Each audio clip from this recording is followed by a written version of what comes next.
Alam mo guys, nung araw, yung karyuka, yung nabutan kong karyuka, 50 centavos. 50, 5 peraso.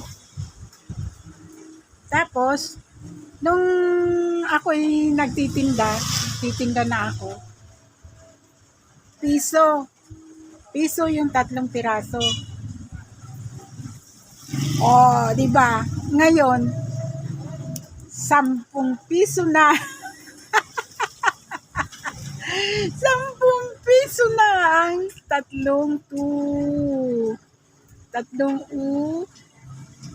bilog-bilog. Isang tuhog, tatlong piraso ang laman. 10 piso?